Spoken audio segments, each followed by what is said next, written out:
I save the world. I save the world. Hello. Welcome, Save everybody. Happy Sunday. I really want to thank all the people that are watching us on one of our recording platforms. We post our videos and my videos on YouTube and BitChute and on Rumble. So a couple of our videos have been now taken down from YouTube. So if you want to make sure that you've got access to all of my videos, please connect with me on the other platforms. Just search for Reverend Tony Ponticello on BitChute or Rumble, and you will find him. And consider joining the healing team. For those of you who are not on the healing team, it's a wonderful way to really practice what A Course of Miracles is guiding us towards, which is being the healers and thus participating in the salvation of the world. So I'd love to give you more information about that. So email us at miracles@earthlink.net and we can start a chat about that. Okay, my talk today. Really obvious this week that, gosh, the horrors of the world know no bounds, and they just seem endless. There's just so many things to be concerned about right now. How about those earthquakes in southern Turkey and northern Syria? Wow, the number of people making their transition through these earthquakes just keeps going up. Last time I got a count of it, which was a couple of days ago, was 47,000 people made their transition, and hundreds of thousands of people seriously injured, and millions of people homeless.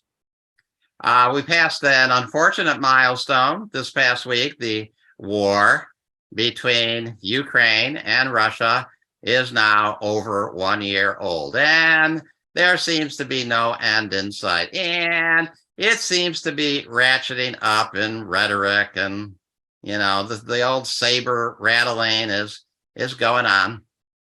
There's runaway inflation. We have skyrocketing food costs. We have skyrocketing fuel costs.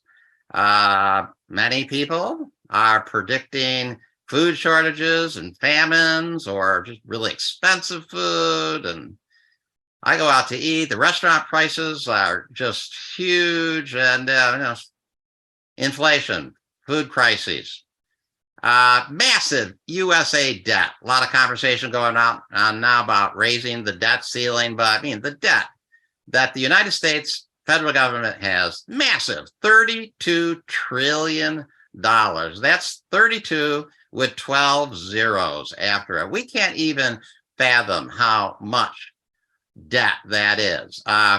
A better way maybe to think of it is every man, woman, child, every citizen in the United States would have to pay $94,000 to pay off that debt. And since every man, woman, and child don't pay taxes, if you want to just call the taxpayers to pay off the debt, that means every taxpayer in the United States of America would have to pay $247,000 in order to wipe out the federal debt. The interest on, we can't pay the interest on the debt. The interest on the debt is $536 billion a year. We can't even pay that. Just seems terrible. We got climate crises, all kinds of stuff about that. Severe weather, usually we talk about global warming, but, lately the United States has been plunged into a cold spell with heavy snows and just like severe weather, stronger hurricanes, climate changing. A lot of people concerned about that. We have seemingly healthy people dropping dead all of a sudden for no apparent reason. We call it sudden adult death syndrome. All kinds of people. Lisa Marie Presley just dropped dead. The athletes in the peak of physical health, even if they don't die, they have severe heart, circulation, blood clot problems. Notably, Damar Hamlin of the Buffalo Bills, National Football League, beautiful young man in the peak of health, 24 years old. I mean, that's just like the peak, isn't it? Absolutely nothing wrong with them. All kinds of tests and that they put you through in the NFL. All of a sudden, collapses on the field. Serious heart problems. Probably will never play professional football again. Train derailments. Oh, that happened this week. Isn't that awful?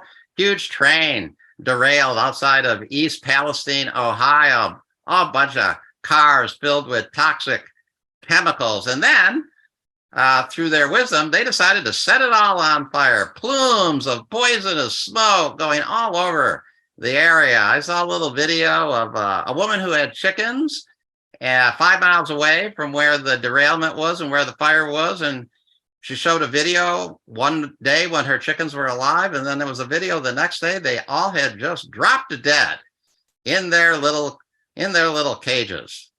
Nothing had happened. No animal had gotten in there. So these toxic chemicals just spewing all over the atmosphere. How about a huge spy balloon floating over the Pacific Ocean, over Alaska, all through Canada, all through the entire United States? Big, huge spy balloon with payloads carrying, things like the size of multiple buses. Yeah. Anyway, there's just a lot of stuff going on. I could go on and on with this list. It's sort of almost funny. You can just continue it on. There's like no end to it. No end to the horrors of the world. Who would want to be president of the United States when it's like this? Well, I'll tell you who wants to be president of the United States. Marianne Williamson does. Again, she announced casually this week, informally, that she is planning to formally announce her candidacy at a big public event next Saturday, as soon as next Saturday. So God bless her. I have a lot of political differences with Marianne, but there she is. She's out there. She's going to declare her candidacy and run for president. And by all, way things are going now, President Biden still intends to run. So she will be a primary challenge for President Biden in the Democratic nomination for the presidential candidate for the 2024 election. So with all these things, is it Armageddon? What's going on? Are these the end times? Some people like to go there with that. Are our teeth gnashing? Is it time for the gnashing of teeth, which actually just means the grinding of teeth? Like when you're afraid or angry, you kind of, clench your mouth and grind your teeth. Is it time for us to gnash our teeth? It's a biblical thing. I don't think so. I don't think it's time for despair. No, I think it's time to rise up and do something. Do something miraculous. It's time to be the miracle healers that we were meant to be. More power to Marianne Williamson. She's doing something. She's doing something that she feels guided to do. And, I appreciate that. In the reading that Reverend Rudy said, it said, do not despair then because of limitations. It is your function to escape from them, but not to be without them. If you would be saviors, you must understand what needs to be escaped. Salvation is not theoretical. Behold the problem, ask for the answer, and then accept it when it comes.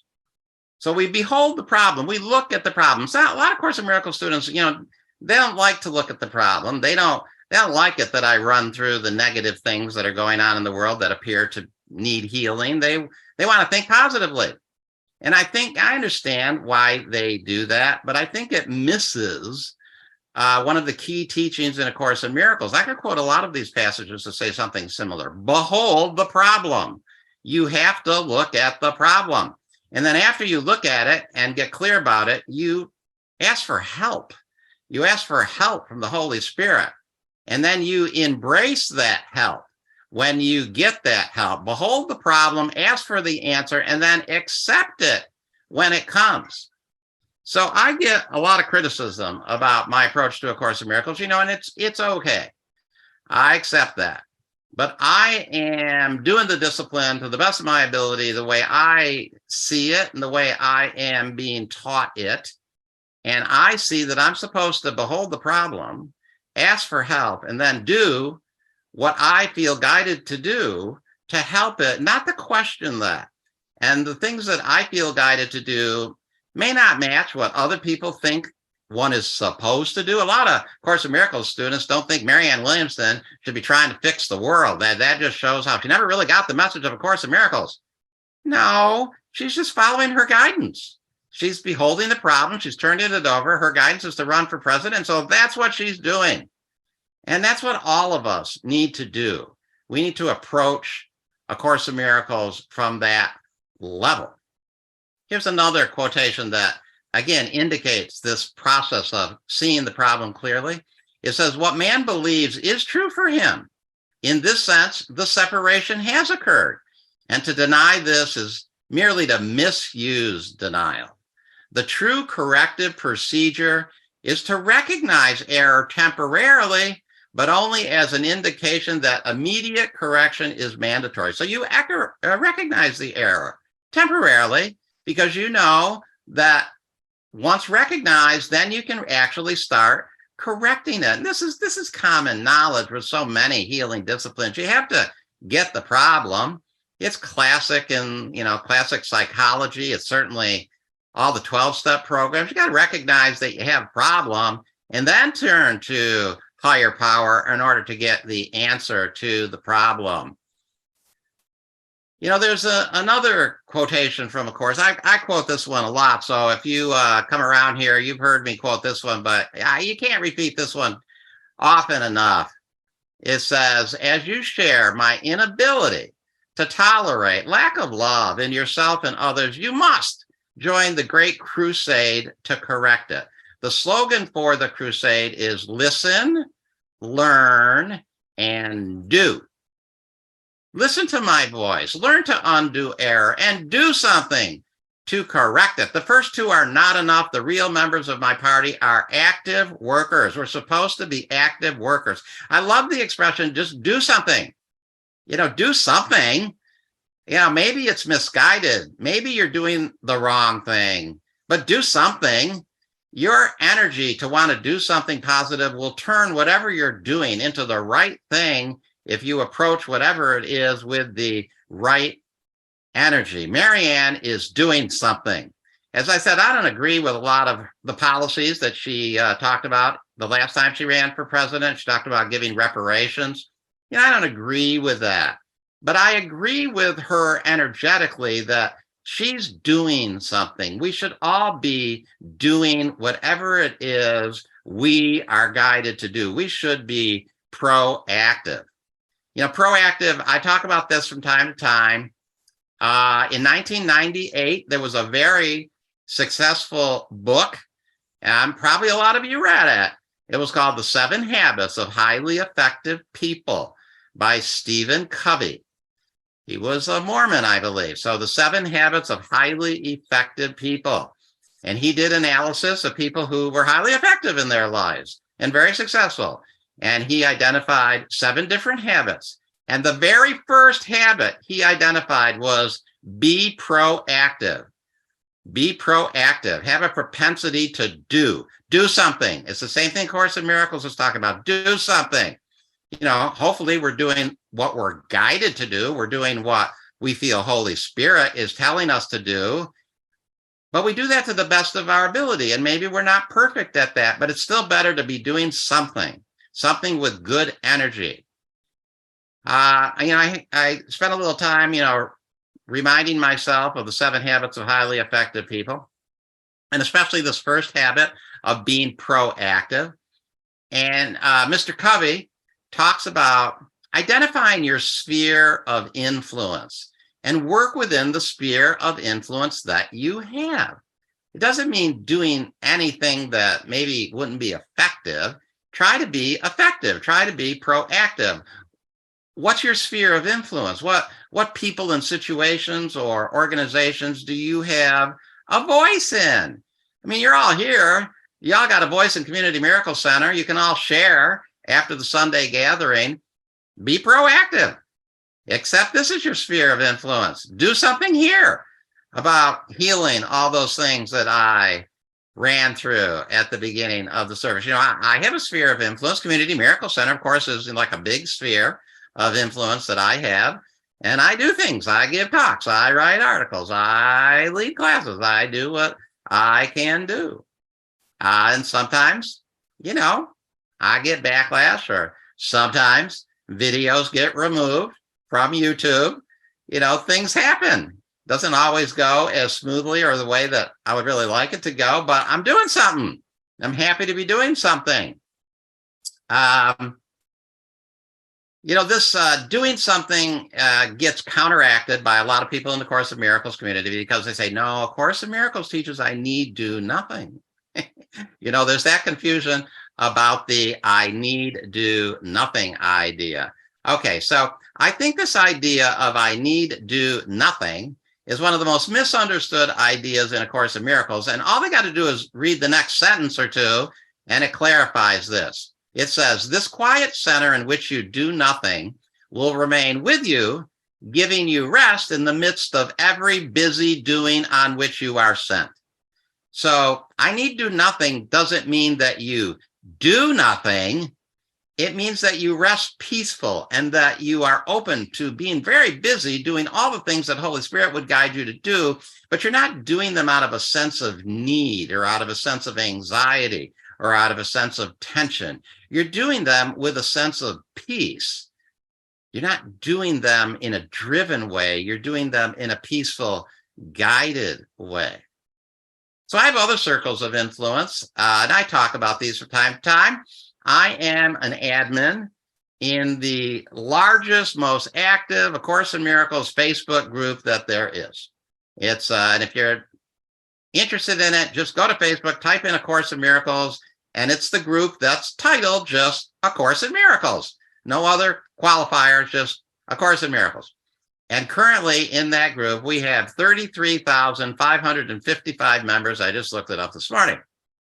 So I've been an admin in that group for 7 years. I did not create the group, and I am not the final authority in that group. It's a woman named Diana. And I have an interesting relationship with Diana, and I never challenge Diana's authority, ever. We express opinions, but once she makes a decision, I just say, okay, Diana. And I remember the A Course in Miracles teaching that I choose the second place to gain the first, so she's in charge. I'm in charge of a lot of things. I don't need to be in charge of that group. It's okay. It's kind of fun not to be in charge. And she gives me a wide berth and a lot of voice there, and I really appreciate that. So it's my sphere of influence.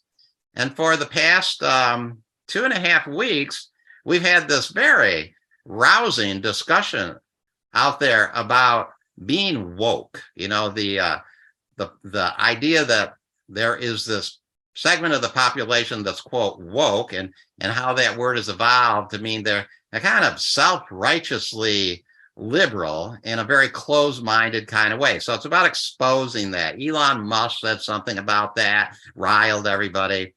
But there's also that quote in A Course in Miracles that talks about the little scraps of meanness that we had. So I worked that into it. So this discussion that we've been having on that large Facebook group now for over 2 weeks, it's gotten just about now 1,200 comments and replies. A lot of people participating in it. A lot of people attacking me for my position, but it's okay because I'm doing something. I'm trying to explain to them every once in a while, like when they say, why are you doing this? Because I'm doing something, because I have a propensity to be proactive.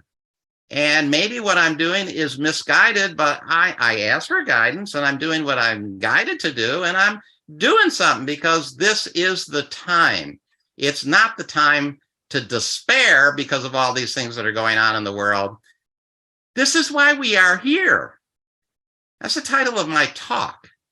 Usually I say the title at the beginning, but I thought I'd save it to now. This is why we are here. We are here to do something. We are here to heal all of these situations that are going on in the world. When I first started studying A Course in Miracles, the idea that Jesus channeled A Course in Miracles, I took it with the so-called proverbial grain of salt. I looked up the meaning of that word, grain of salt. Sometimes it's called pinch of salt. And it goes way back. It goes back to Pliny the Elder, who was a Roman writer in the 1st century AD. And what it means is you add a little bit of salt to something to make it more palatable. So something that, hard to accept or hard to eat probably tastes a little better with a little salt on it. But it's also interesting that in I guess it's Latin or ancient Italian, the word salt or the word for salt also means wit or wisdom. And it's thought that actually it was a play on words, that you take it with a grain of salt. Yeah, you season it a little, it'll make it a little more palatable, but you also take it with a little bit of wisdom and a little bit of wit.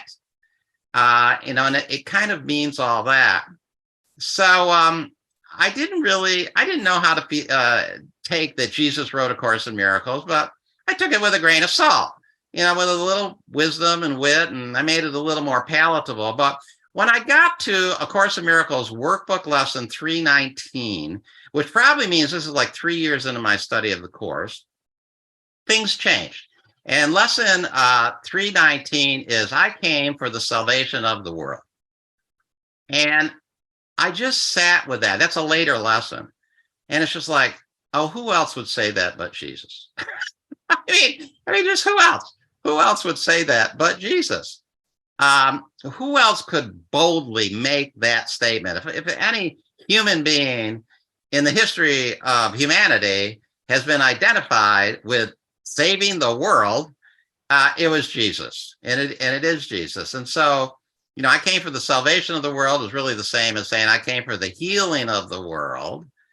And I just knew that any path that Jesus dictated in which he was asking us to be like him must mean that he wants us to accept the same truth that he accepted.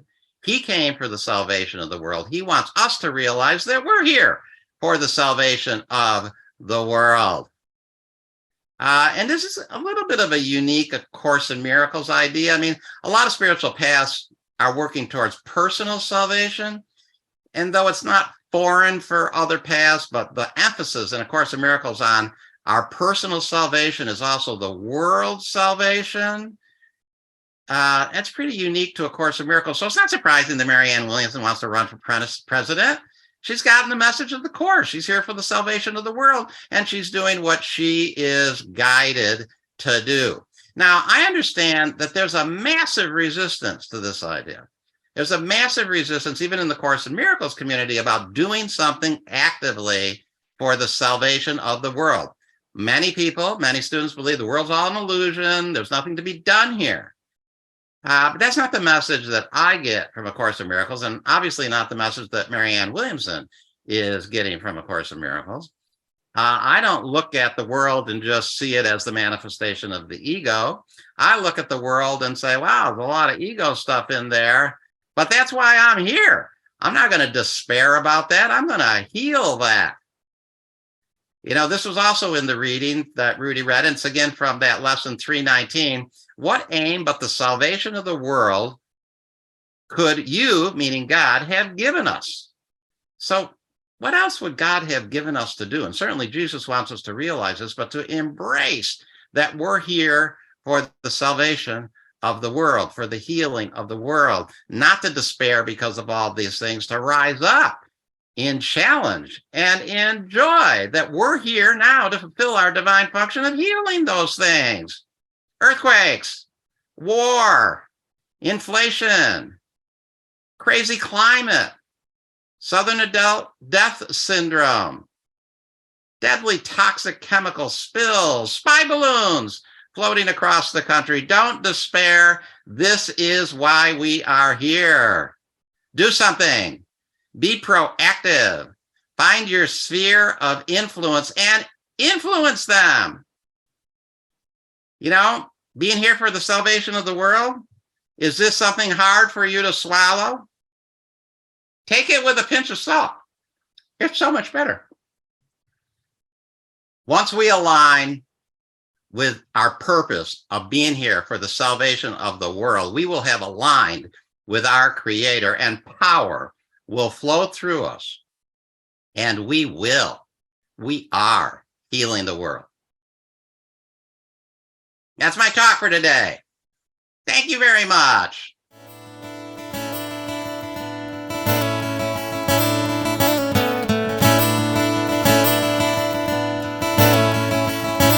Woke up my eyes to see, woke up my head to beat, woke up my heart to be free, woke up our world with you and me.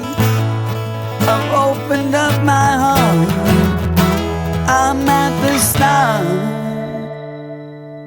I save the world, I save the world, I save the world, I save